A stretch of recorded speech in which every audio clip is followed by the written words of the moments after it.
शराफ जी बिहार से। राधे राधे। गुरुदेव आपके चरणों में कोटि कोटि प्रणाम। गुरुजी मेरा प्रश्न है कि जब अपने से बड़े कटु वाक्य या गलत व्यवहार करें तो मेरा भी उनके प्रति कभी कभी व्यवहार गलत ही हो जाता है, बाद में मुझे आत्मग्लानि होती है। कृपया जैसे हमें मार्गदर्शन लगता करें है ऐसी कि स्थिति में। हमें नम्र रहना चाहिए।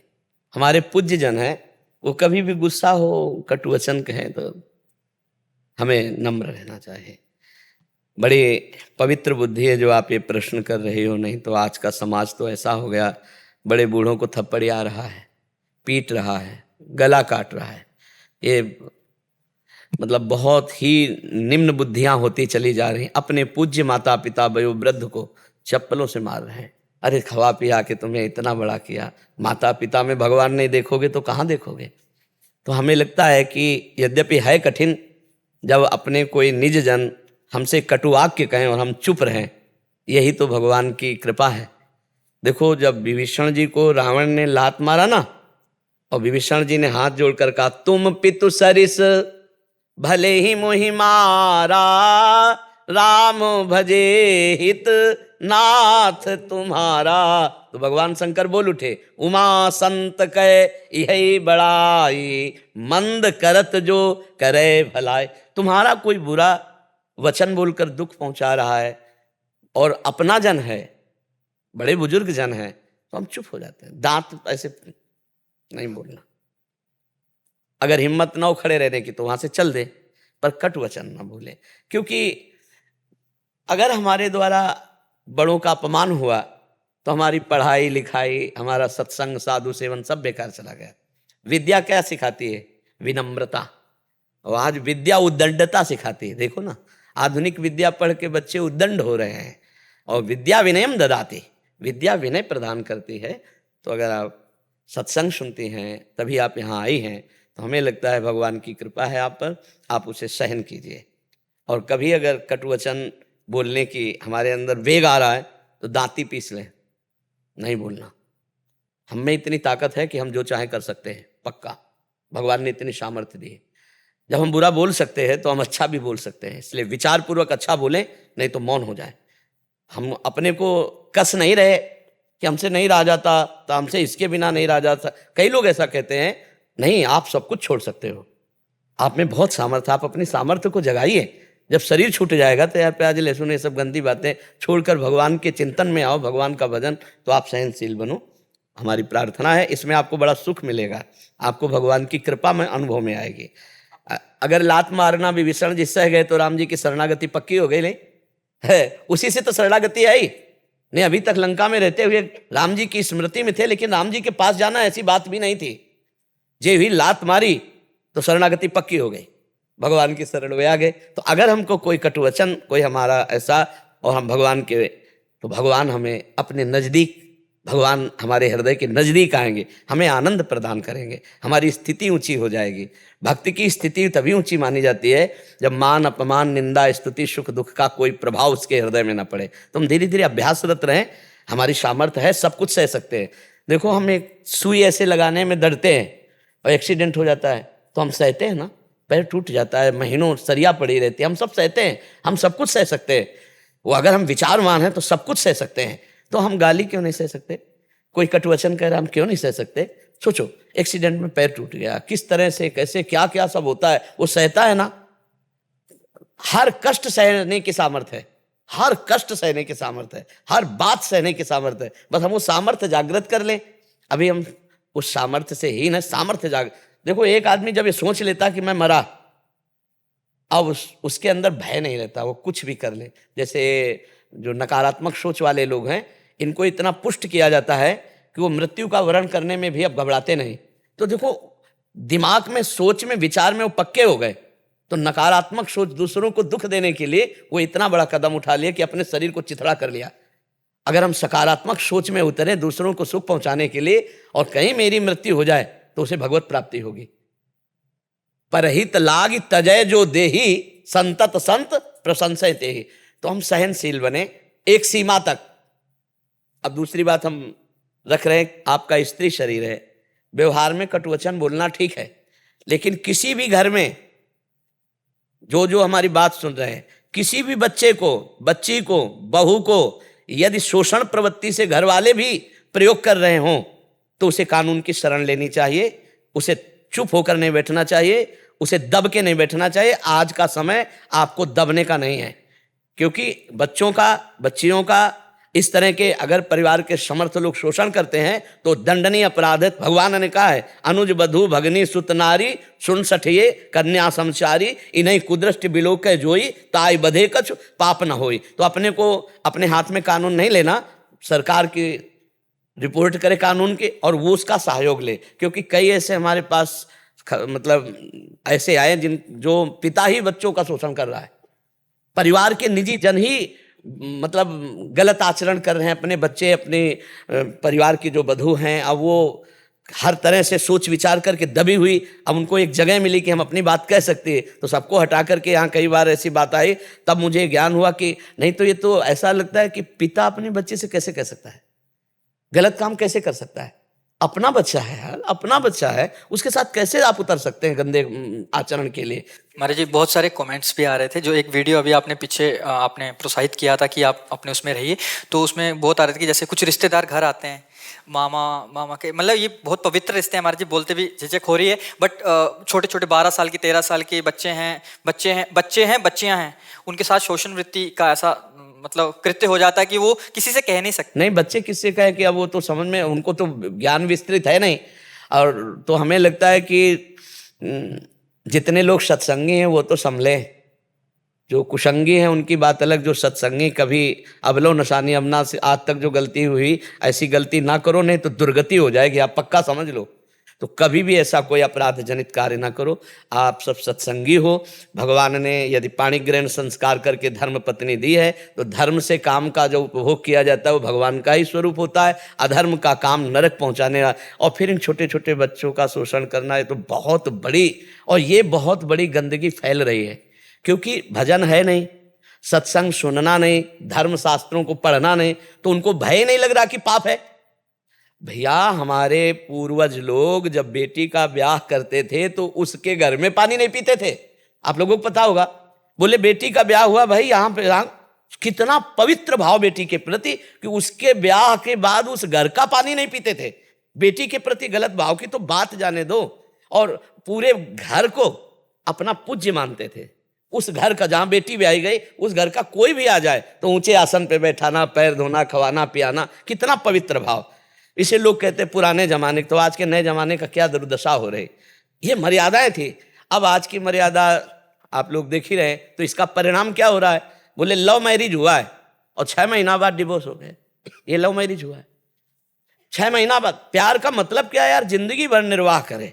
जिससे प्यार किया उससे प्यार किया, उसका मतलब ये थोड़ी कि तो आज का जो समय है, धर्म विहीन होने के कारण सब अशांति ही अशांति। जैसे वो कह रहे थे मैं खुश नहीं हूं, तो उनको सुनाया था भरथरी चरित्र कि इसीलिए खुश नहीं है। जब तक हमारा चरित्र ठीक नहीं होगा, जब तक हमारा विचार ठीक नहीं होगा, जब तक हम भगवान से डरेंगे नहीं, धर्म से डरो, कानून से डरो, भगवान से डरो, ऐसे आचरण मत करो जो नहीं करना चाहिए, तो अभी सुखी हो जाओगे, अभी आनंदित हो जाओगे। इसलिए सबसे प्रार्थना है, 4 दिन का जीवन है, कर्म कभी तुम्हें बख्शेंगे नहीं, इसलिए बहुत सावधान, कोई पाप कर्म ना हो। तुम्हें कोई जंतुर कलावा दान पुण्य नहीं बचा सकता। जब पाप कर्म करोगे ना तो उसका भोग भोगना पड़ेगा। दशरथ जी के द्वारा श्रवण कुमार का वध हुआ तो सांप लगा, तो भगवान पुत्र हैं, सांप नहीं मिटाए, वैसे ही दशरथ जी को तड़प तड़प के प्राण त्यागना पड़ा। अब सोच लो, भगवान के बाप हैं और हम लोग तो जीव हैं, कितना पुण्य करेंगे, कितना पुण्य करेंगे। पाप कर्म से डरो, अवश्य में वो भोक्तव्यम कृतम कर्म शुभाशुभम। वनिकेत जी रायपुर से। राधे राधे। राधा वल्लभ श्री हरिवंश महाराज जी, आपके चरणों में कोटि कोटि प्रणाम। महाराज जी, दास की जिज्ञासा है कि क्या प्रभु प्रारंभिक साधकों को भी लीला रूप क्रीड़ा आदि से अति आनंद दे देते हैं जो कि अनिर्वचनीय है, जिसमें ऐसा लगे कि हृदय फट जाए, ऐसा आभास हो? क्या ये सिर्फ गुणों का प्रभाव है या कृपा? अभी तो शतोगुण के अंतर्गत है। पहले जब प्रभु की कृपा उतरती है ना हृदय में, तो सबसे पहले विषयों से वैराग्य होता है। ये जो गंदी बातें हैं, गंदे आदतें हैं, गंदे खान पान, भोग विलास, दृश्य, इन सबसे अरुचि होती है। नारायण हरिभजन में ये 5 न सुहात, विषय भोग, निद्रा, हंसी, जगत प्रीति, बहुबात। जब भगवान की कृपा साधक के हृदय में प्रकाशित होती है तो उसे सबसे पहले जो शरीर संभोग में पूरे विश्व का आकर्षण है, जिसको भी चेतना जागृत हुई, वो चाहे बूढ़ा हो, चाहे जवान हो, चाहे किशोर अवस्था का हो, खान पान विश्राम के बाद एक ही दिमाग में नाचेगा, संभोग। सब देख लो, अपने अपने दिमागों को देख लो। धन की चाहत है तो विषय सेवन के लिए, विषय सेवन करके शरीर पुष्ट है तो भोग, उसकी आकांक्षा। सबसे बड़ा आकर्षण काम भोग का है, देख लो, है ना। दिमाग में देखो तो सबसे बड़ा आकर्षण एक जीव के अंदर रुपया, पैसा, खान पान सब कुछ है, लेकिन उसके अंदर एक अभाव खटकता रहेगा, शरीर भोग के लिए। अगर उसमें थोड़ा भी पुरुषत्व है, थोड़ा भी मनुष्यत्व है, तो काम उसके अंदर आकर्षण। इसी काम को जो मिटा दे वही राम का साक्षात्कार कर सकता है, वही भगवान का साक्षात्कार कर सकता है। जहाँ काम तहाँ राम नहीं, जहाँ राम नहीं काम, ऐसा वर्णन आता है कि भगवान की जो उपस्थिति हृदय में है पर वो अव्यक्त है। भजन के द्वारा उसको व्यक्त करना है। भय प्रगट कृपाला, पहले हृदय, तो हृदय को निर्विकार, भगवान खुद कह रहे हैं, निर्मल जन मन सो मोहि पावा, मोहि कपट छल छिद्र न भावा। भगवान कह रहे ना, तो जब उनको अच्छा नहीं लगता तो कैसे प्रकट होंगे। तो भजन का, भगवत कृपा का पहला प्रताप उदय होता है, पहली भूमिका है विषयों से वैराग्य। फिर दूसरी भूमिका है परलोक की भी चाह का त्याग। फिर तीसरी भूमिका है अपने यश, नाम, कीर्ति, प्रतिष्ठा, इन सब का मिट्टी के समान समझना। फिर चौथी भूमिका है सिद्धियों का भी प्रयोग ना करना, जो भागवतिक सिद्धियां हैं कि दूसरे की मन की बात जान लेना, दूर से सुन लेना, ये सब आती हैं बहुत पहले ही। शुरुआत में जब अच्छे से भजन होता है तो आना शुरू हो जाती है, ऐसे देखो पूरा पता चल गया। अगर उसका प्रयोग कर लिया तो आप भगवत साक्षात्कार की योग्यता के लायक नहीं रहे। तो इसलिए रिद्धि सिद्धि का भी प्रयोग नहीं करते बड़े बड़े महापुरुष। तो सबसे पहले ये तीन बातें विजय कराता है भजन, कंचन, कामिनी, कीर्ति। इसे शास्त्रीय भाषा में कहते हैं वित्तैषणा, पुत्रैषणा, लोकैषणा। इन पर विजय प्राप्त हो। फिर ये अभी जो आनंद आता है ना, ये आनंद कोश से आता है, आनंद सिंधु से नहीं। आनंदमय कोश, मनोमय कोश, विज्ञानमय कोश, ये प्राण, ये है अंदर। तो आनंदमय कोश से आ रहा है, बराबर तो नहीं रहता ना।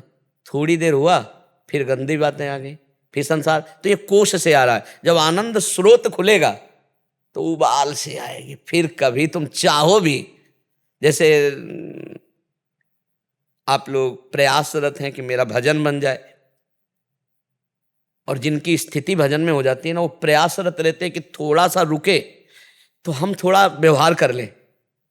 नहीं, भजन से हटना चाहते हैं, किस बात के लिए, कि प्रभु की आज्ञा है, थोड़ा बात कर लें, थोड़ा।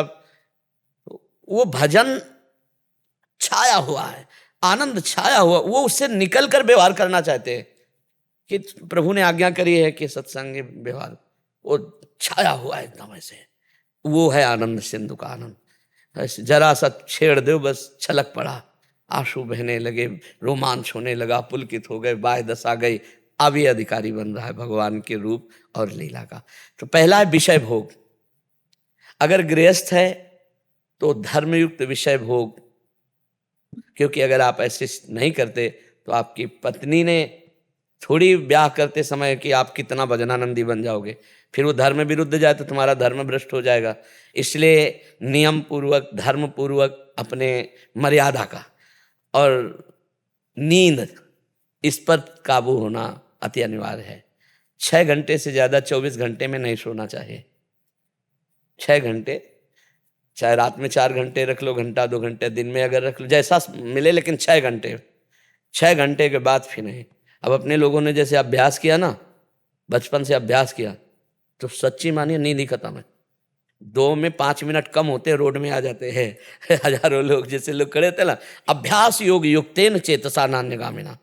और ऐसा आनंद, एक नशा रहता है कि उसमें देखो, नींद में क्या होता है, संसार का चिंतन छूटता है 6 घंटे। इंद्रियां संसार का चिंतन नहीं करती तो फ्रेश हो जाती है 6 घंटे। जब आप 6 घंटे बेशुद्ध सो गए ना, कहते यार आज बहुत अच्छी नींद आई, बड़ा फ्रेश महसूस होता है, क्योंकि 6 घंटे आपने संसार का चिंतन नहीं किया। और अगर भगवान के भजन में ऐसे डूब जाओ कि संसार का चिंतन ना हो, तो इंद्रियां बिना सोए उससे ज़्यादा फ्रेश रहेंगी। जो समाधि में रहते हैं उनको नींद कभी थोड़ी आती है। उनकी नींद की पूर्ति जो इंद्रिय और शरीर की होती है वो समाधि के द्वारा हो जाती है, क्योंकि भगवदानंद में इंद्रियां तृप्त रहती है। तो विषय भोग और निद्रा और हंसी मजाक ये भजन में बहुत बाधक है। कि जैसे संसारिक लोग एक दूसरे की चोहल हंसी मजाक नहीं, गंभीर मुद्रा, उदासीन रहे गोसाएं।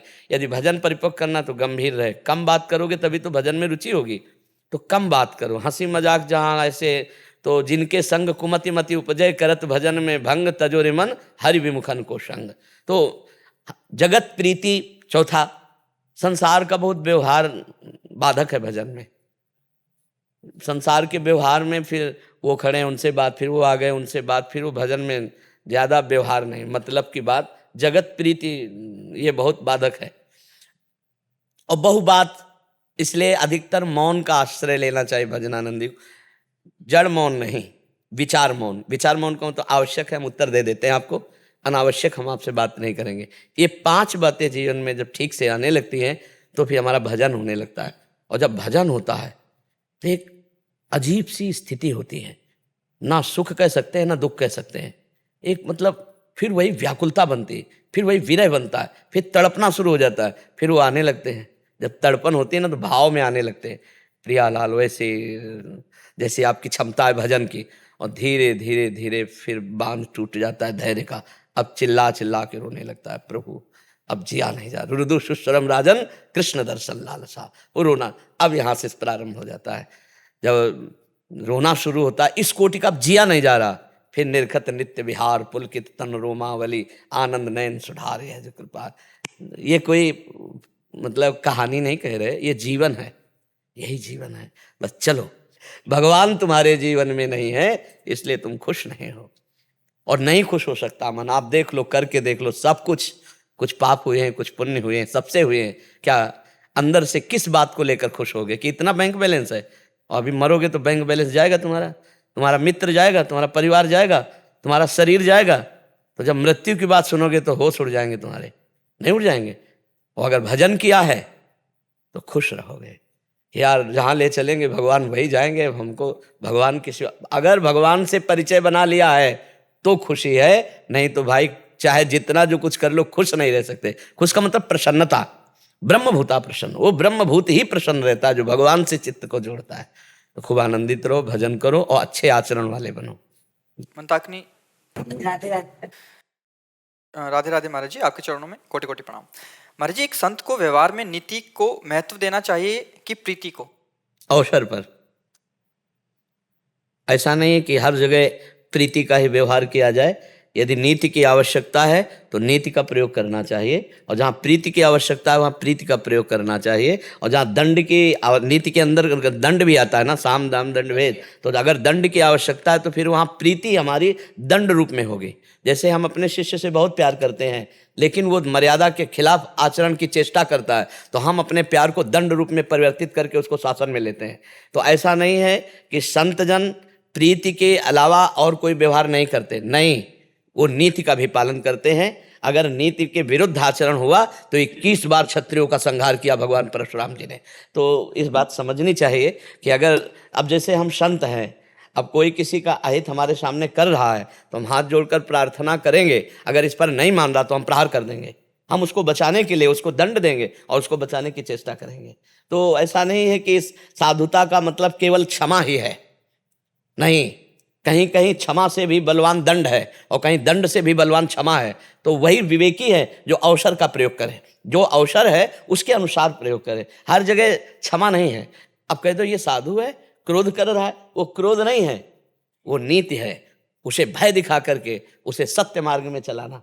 भय के द्वारा भी भगवान की शरणागति होती है और प्रेम के द्वारा भी होती है। जो सभी आवा शरणाई रखियों ताई प्राण की नाई। अब जो उद्दंड जीव है, सठे साठ्यम समाचरित, जो दुष्ट स्वभाव का है, वो दुष्टता के ही द्वारा समझाया जा सकता, साधुता के द्वारा नहीं समझाया जा सकता। जैसे दुष्ट आदमी है तो उसके सामने फिर धारण करनी पड़ेगी, आवेश धारण करना पड़ेगा। अगर भगवत आवेश नहीं है तो संभाल नहीं सकता। भगवत आवेश है, अगर वो अपने आवेश में आ जाता है तो फिर चाहे कितना भी बड़ा दुष्ट हो, भगवत आवेश के सामने उसे झुकना पड़ेगा और उसका परिवर्तन होगा। जैसे नरवान जी महाप्रभु को देखा, देखते ही बदल गए। अब वो आचार्य है, वो भगवान के निज जन है, पर जहाँ जैसी आवश्यकता होती है वहाँ वैसा स्वरूप धारण करना पड़ता है। साधुता का मतलब केवल इतना ही साधुता नहीं है कि आप हमें तुम गाली दो चलेगा, लेकिन धर्म के लिए, राष्ट्र के लिए, हमारे सनातन के लिए अगर जहाँ बात आ गई तो फिर वहाँ हम क्षमा नहीं, वहाँ दंड की जरूरत पड़ी तो दंड का भी प्रयोग करेंगे। हमारे शास्त्रों में ऋषियों ने किया है, वेन को समझाया, नहीं समझा ना, प्रयोग किया ना दंड का, मार दिया, तुरंत मार दिया, और फिर जरूरत पड़ी तो फिर करुणा करी, शरीर का मंथन किया और दाई और बाई भुजा से पृथु और अर्शी को प्रकाशित कर दिया। जहां जरूरत पड़ी तो ऋषियों ने दोनों का प्रयोग किया है। हाँ महाराज जी, जैसे भजन कर रहे हैं, भजन करने के बाद जैसे एक प्रसन्नता सी होती है अंदर। हाँ। अब वो अहंकार होता है या मतलब कैसे, क्योंकि कई बार लगता है कि ऐसे हाँ बहुत अच्छा हो रहा है, ये सोचने का समय क्यों देते हो? बहुत अच्छा हो रहा है, सोचने का समय क्यों देते हो? गुरु कृपा से हो रहा है, अगर हम कर लेते तो पहले कर लेते। हरि कृपा से हो रहा है, राधा राधा राधा राधा, जो प्रसन्नता है उसको दबाओ अंदर। हमारे उतने से काम थोड़ी चलना है। देखो हम कई बार एकांतिक में कहा तो हमारा लक्ष्य है प्रिया प्रीतम की प्राप्ति, तो छोटे मोटे आनंद से हमें वैसे जलन होनी चाहिए, मुझे प्रिया प्रीतम चाहिए। ये क्षुद्र आनंद से क्या होगा? अभी आनंद सिंधु का आनंद नहीं मिल रहा, अभी आनंद कोश से आनंद मिल रहा है, जो प्रकृति जनित आनंदमय कोश, अन्नमय कोश, मनोमय कोश, विज्ञानमय कोश, ये जो कोश है ना, इसी से कोश पर आनंद से ये जो आनंद आ रहा है, आनंद कोश से आ रहा है, आनंद स्रोत से नहीं आ रहा। जिस दिन आनंद स्रोत खुलेगा, जिसे वेद कहते हैं रसम ह्रयम लब्ध्वा आनंदी भवतु, रसो वैसा, वो रस स्वरूप है, रसम ह्रयम लब्ध्वा आनंदी भवतु। जहां वो आनंद मिला, एक बार मिला फिर वो कभी हटता नहीं, वो बढ़ता ही रहता है। वो उस आनंद की पहचान है कि वो फिर तुम्हारी क्रियाओं से मतलब नहीं है, वो अंदर ही अंदर, वो अंदर ही अंदर छा जाता है। क्रियाएं क्या हो रही हैं वो भगवान केवल करवाते हैं। जैसे अर्जुन के रथ की बागडोर पकड़ ली, ऐसे ऐसे निरंतर स्मृति परायण भक्त के हृदय में बैठ जाते हैं और उससे मंगल में जगत मांगलिक कार्य कराते रहते हैं, और वो कर्ता भाव से रहित भगवान के आनंद में निरंतर डूबा रहता है। उसको कभी कभी पता ही नहीं होता कि हम क्या बोल गए और हम क्या कर गए, क्योंकि भगवान उसके अधिकार पूरे ले लिए। मन भगवान में हो गया, बुद्धि भगवान में हो गई, चित्त भगवान में हो गया, अहंकार भगवान में हो गया। तो आनंद में डूबना, भागवती का आनंद में जो निरंतरता में आवे। अभी जो आनंद साधन के बाद हमको अनुभव होता है वो थोड़ा अहम जनित होता है, उसमें अहम मिश्रित होता है कि आज 51 माला जप किया, गिनती है नहीं, तो हमको क्या करना है, इसको दबाना है कि 51 माला से क्या होगा। ऐसे ऐसे भजनानंदी जो निरंतर भजन करते हैं, हमको ऊपर सोचना, नीचे नहीं सोचना। तो जब हम बड़े संतों की, बड़े भजनानंदियों की, गृहस्थ में तो नरसिंह मेहता है, 52 बार भगवत साक्षात्कार हुआ, या एक बार नहीं हो रहा। हमको ऐसे महापुरुषों से अपनी नजर लगानी, यार अभी हमारी भक्ति कहाँ है, अभी हमारी भक्ति में दम कहाँ है, हम और बढ़े और बढ़े। और जब हम अल्प में आनंद अनुभव ले लेते तो फिर भूमा सुख का अधिकार खो देते हैं। भूमा सुख प्राप्त करने के लिए अल्प सुखों को त्यागना होता है। साधना जनित अल्प सुखों का भोग नहीं किया जाता, यहां तक कि सिद्धियों का भी भोग नहीं किया जाता। बड़ी बड़ी सिद्धियां प्राप्त होने पर भी उनको ऐसे, तब वो भगवत साक्षात्कार होता है। रिद्धि सिद्ध पेरे बहुआई, बुद्धि लोभ दिखावे भाई, होए बुद्धि जो परम सयानी, तिन तन चितई ना हित जानी। सिद्धियों को जो स्वीकार कर लेता है वो भगवत साक्षात्कार की योग्यता खो देता है, वो भगवत प्रेम नहीं प्राप्त कर सकता। इसलिए हमारे ब्रजमंडल में समस्त संतों में एक भी कोई ऐसा नहीं जो जादू चेटक दिखाने वाला कुछ ऐसा हो, सब ऐसे मिलेंगे, एक से एक सिद्ध प्रिया प्रीतम के अनुरागी, और ऐसे मिलेंगे। ऐसे जरा सा तुम झुको, पहले दंडवत किए हुए हैं, वो पहले आपको दिखाएंगे कि हम बिल्कुल तृणादपि सुनीचेन, पूरा श्लोक मिलेगा, तृणादपि सुनीचेन तरोरि सहिष्णुना अमानिना मान देन कीर्तनीया सदा हरि। तो इसलिए दैन्य भाव से उस सुख को ऐसे करो। तैराक अगर पानी काटना बंद कर दे तो डूब जाएगा, ये काटना है, आनंद को भी काटना, क्योंकि हमें आनंद सिंधु में जाना है। ये छोटी मोटी नहरें निकली हैं, इनसे हमारी तृप्ति नहीं, जो आनंद सिंधु सुख राशि, हमें वहां पहुंचना है। तो हम सब आनंद को भी काटते रहते हैं, नहीं इतना नहीं। यहां तक कि रात दिन भजन प्रेम में डूबा हुआ भी वो रोता रहता है प्रेम के लिए। आप सोचो, प्रेमावतार महाप्रभु चैतन्य देव जी हर वैष्णव के चरण पकड़ते हुए प्रेम की भिक्षा मांगते हैं। है कौन? प्रेमावतार। भजन करना है, अरे स्वयं भगवान है तो उनको क्या, लेकिन आचार्य हैं, आचरण करके दिखा रहे हैं। वैष्णव के चरण पकड़ते हैं, रोते और कहते हैं श्री कृष्ण प्रेम भिक्षा दे दो, आप हमें श्री कृष्ण प्रेम दे दो। और प्रेम का मूर्तिमान स्वरूप महाप्रभु चैतन्य देव है। और हम लोग थोड़ा भजन करते हैं, अपने को भजनानंदी मान लेते हैं। हरिवंश महाप्रभु कहते क्वाहम तुच्छा परम अधमा प्राणहु गर्ह कर्मा, यत्तन नाम स्फुरति महिमा हरेश वृंदावन से। कहाँ मैं तुच्छ अधम और कहाँ राधा नाम। ये राधा नाम तो वृंदावन की कृपा से मेरे हृदय में स्फुरित हो रहा है। आचार्य अपने को तुच्छ अधम कह रहे हैं और अपने लोग अपने को संत माने, महान माने, तो मतलब कहीं ना कहीं अभी त्रुटि है, सही कनेक्शन नहीं जुड़ा। कनेक्शन जुड़ेगा तो दैन्यता आ जाएगी। यही दरबार दीन को आदर, रीति सदा चली आई। भगवत दरबार में दैन्यता का प्रवेश होता है, अहम का निषेध हो जाता है। सुनो राम कर सहज स्वभाव, जन अभिमान न राखे। किसी भी तरह का कोई अभिमान हुआ तो भगवत मार्ग बाधित हो जाएगा, वही ब्रेक लग जाएगी, पर्दा लग जाएगा।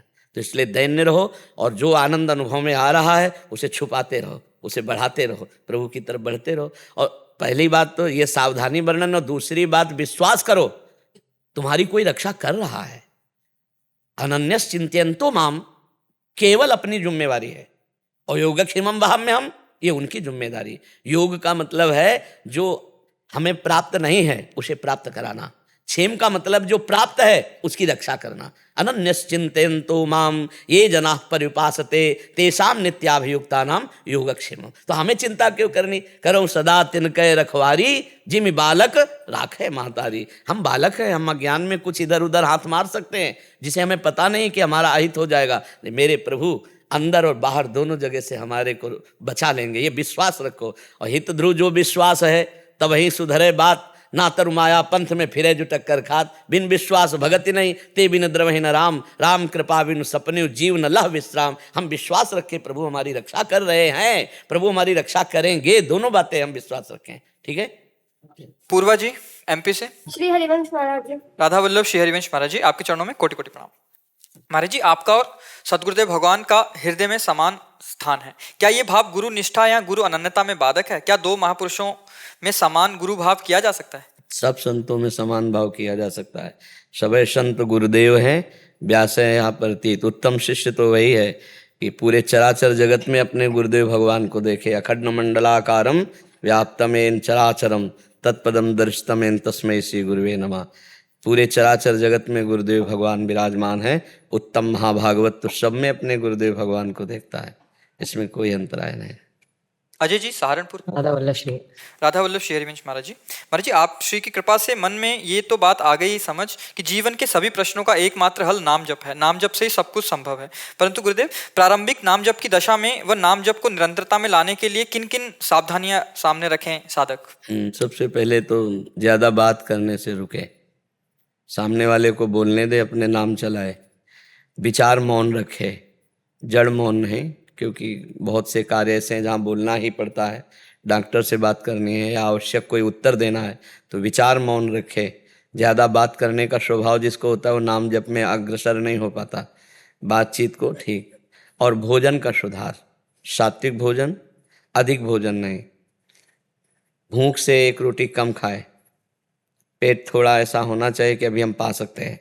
उससे आपकी जो ऊर्जा शक्ति है, जीवनी शक्ति है, वो भोजन पचाने में लगती है। फिर आलस्य और प्रमाद आता है। और जब वो लिमिट का भोजन होगा, इसीलिए मित आहार लिखा है, अल्पाहार लिखा है। क्षुध व्याधि चिकित्सताम, जैसे क्षुधा रूपी व्याधि की चिकित्सा करनी है तो भिक्षान्नम औषधम, भिक्षा रूपी अन्न से मिताहार, थोड़ा भोजन। तो गृहस्थी में है पवित्र धन के द्वारा कमाए हुए पवित्र भोजन को जो भगवान को अर्पित किया गया है वो भी अल्पाहार पाए। मतलब अल्पाहार में इतना अल्पाहार नहीं कि भोजन की याद रहे, हाँ हो गया है बस ऐसा। तो उस फिर भजन में चित्र, और जब भोजन पाए तो अच्छे से चबाकर एक एक कवल में कई कई बार नाम जप करें। अब चबा रहे हैं राधा राधा राधा राधा स्मरण कर रहे हैं। अगर हमारा भोजन पवित्र है और कुसंग का त्याग है और हम वाणी को नाम जप में अधिक लगाते हैं, मौन का आश्रय लेकर के, तो इतने से ही हम आगे बढ़ने लगेंगे। भोजन पवित्र तो मन धीरे धीरे पवित्र होगा, मन पवित्र तो ब्रह्मचर्य ठीक रहेगा। और कुसंग में बाहर का और अंदर का दोनों कुसंग होता है। अंदर का कुसंग होता है जैसे आप गंदी बात सोच रहे हैं, विचार में गंदी बात सोच रहे हैं और नाम जब छूट गया तो वो आपका दृढ़ हो रहा है, वो अगली बार और गंदगी फैलाएगा। और अगर गंदी बात सोच आ रही है और आप नाम जप कर रहे हो तो नाम जप उसे नष्ट कर देगा, नाम जप उसे बिल्कुल डिलीट कर देगा। बहुत उसमें सामर्थ्य नाम में है। तो अंदर की वृत्ति कुसंग नहीं करना। अंदर गलत बात आ रही, नाम चलाओ राधा राधा राधा, वो छूट जाएगा। बाहर व्यक्ति का कुसंग, मोबाइल का कुसंग और भी दृश्यों का कुसंग, इसका त्याग करें। अगर गंदी बात देखोगे, गंदी बात सुनोगे, गंदी क्रिया करोगे तो भजन में, नाम में प्रीति नहीं। पापवंत कर सहज स्वभाव, भजन मोर ते भाव न काऊ। जो पापाचरण करता है उसका भजन में भाव नहीं बनता, रुचि नहीं बनती, मन नहीं लगेगा। निष्पाप मन धीरे धीरे भजन, तो भजन क्या करेगा, आपको निष्पाप भी करेगा। तो आपको आगामी पाप नहीं करने हैं, आगामी कोई गंदी क्रिया नहीं करनी। नाम जप करने वाले साधक को आगामी पाप नहीं करना। अवलो नशानी अवना नशयो, भोजन पवित्र भगवान को भोग लगा के पाना, वाणी को अधिकतर मौन में रखना, और जिह्वा का अग्रभाग तालू के ऊपर, कई बार बताया है, ऐसे जैसे लगाए ना जहाँ दांत का आखिरी हिस्सा है ऊपर का, इसे जैसे हम जप कर रहे हैं, देखो अब हमसे बोलने में मतलब मन नहीं करेगा, क्योंकि वो एक स्थान मिल गया जिह्वा को और वहीं हल्का सा हिलती जा रही। जैसे अगर 10 मिनट ऐसे रहें तो एकदम मन हो, बिल्कुल बात नहीं करना, वो अपने आप, समझ रहे, देखो करके देखो।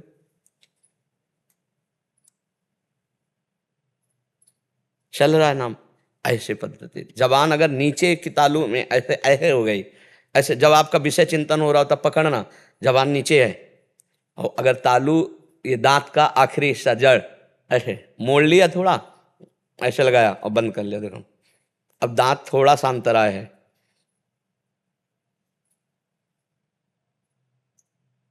ये पकड़ो, सबके लिए है ये, नाम जप के लिए। अब जैसे राधा राधा राधा राधा राधा राधा राधा, थक जाओगे, कोई जान भी नहीं राम जप कर रहे हैं, पर एक आनंदमयी मुद्रा, शांत भाव, पवित्र भोजन, भगवदानंद में ही तो सब कुछ है। ऐसे नाम ने, अब जैसे बैठे हैं या लेटे हैं, बस ये ध्यान रखना, जबान का अग्रभाग तालू पे ऐसे। अब जितनी श्वास खींच सको, जैसे एक श्वास में हम 10 नाम जप गए, फिर धीरे से 10 नाम जपते हुए छोड़ दिया, फिर आराम से प्राणायाम हो रहा है, आराम से प्राणवायु का संशोधन। अरे बहुत आनंद का विषय है, कुछ ऐसे वैसे करने की जरूरत नहीं, ऐसे आनंद से आंख खुली आंख बंद। कोई कहे बहुत शांत हो, सर दर्द कर रहा है, जाओ, नहीं तो दर्द करने लगेगा।